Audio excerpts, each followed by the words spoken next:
Breaking news, the NBA has suspended Grizzlies star Ja Morant for 25 games for, quote, conduct detrimental to the league.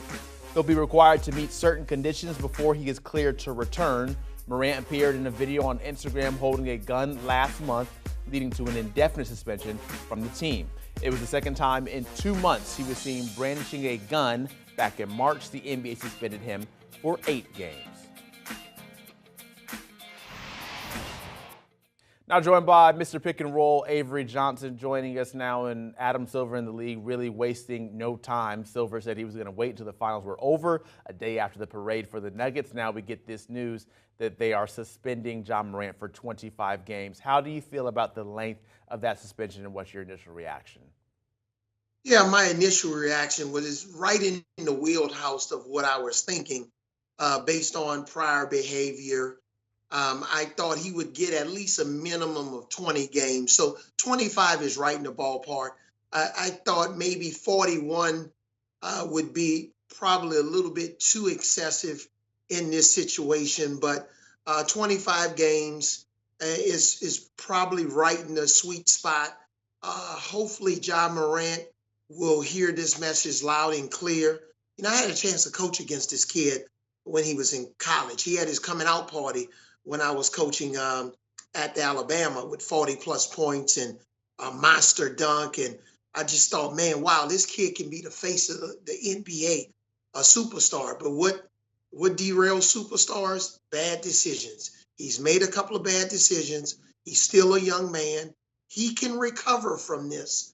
But Adam Silver, they had this lined up probably 2 weeks ago in terms of what the penalty was going to be. But this is a situation where hopefully Ja Morant will hear this message, take it to heart, and change and curtail some of his bad decision making. Yeah, certain conditions will have to be met in order for him to be able to return. It's the first 25 games of the season. So now that the now that the Grizzlies know this for sure, that he'll be out for this long, does this impact how they might maybe go about the rest of this offseason? Yeah, absolutely. You know, when you look at, filling in for Ja, that's some big shoes to fill. And there's not one person on their roster that can do it. So as they sign players in the offseason, maybe bring in 2 point guards and go with more of a 3-headed point guard situation to try to, have a guy that can get to the basket. Maybe another point guard is a better shooter, better passer, because Ja Morant can do everything. And when you're trying to replace a 2-time All-Star and a guy that plays above the rim, he's so explosive. He's such a fan favorite, especially in Memphis. This guy can win games for you. He can turn it on in the fourth quarter and win the game all by himself. He's a 1-on-5 fast break machine. Nothing really slows this kid down when he's on top of his game. So yeah, I'm sure with the way free agency, specifically free agency with veteran point guards that are going to be available, the Grizzlies are going to take a long and a hard look until they can get Ja Morant back sometime around Christmas.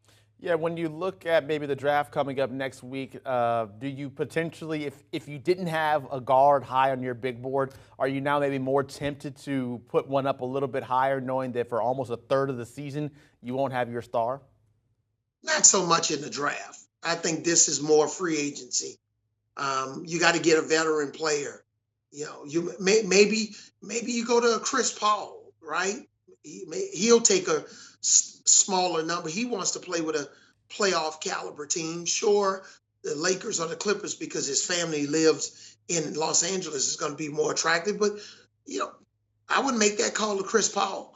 And even when Ja comes back, can you imagine the combination of Chris Paul and Ja on the same team? Chris, veteran player, he can do some of the same things he did as he helped elevate the Phoenix Suns. That would be my first phone call. Yeah, Grizzlies have the 25th pick in the first round. Knowing that he's going to miss those first 25 games, for you, like as a coach with that mindset, knowing it right now, is it a little bit easier to scheme and figure out how you want to play without him? Because we've seen the Grizzlies have success when Ja has not been on the court last season. Yeah, absolutely. The earlier the better. Now you can, even with some of the free agents that you're bringing in, maybe guys that have been in the NBA for a while, bounce back and forth to the G League. The G League is going to be very valuable. How they evaluate all of the different point guards in the G League. That summer league in Las Vegas, that's going to be another valuable training and recruiting ground. But the main thing is now you're going to be without Ja, so you can adjust your offense. You maybe run through Jaren Jackson Jr. a little bit more.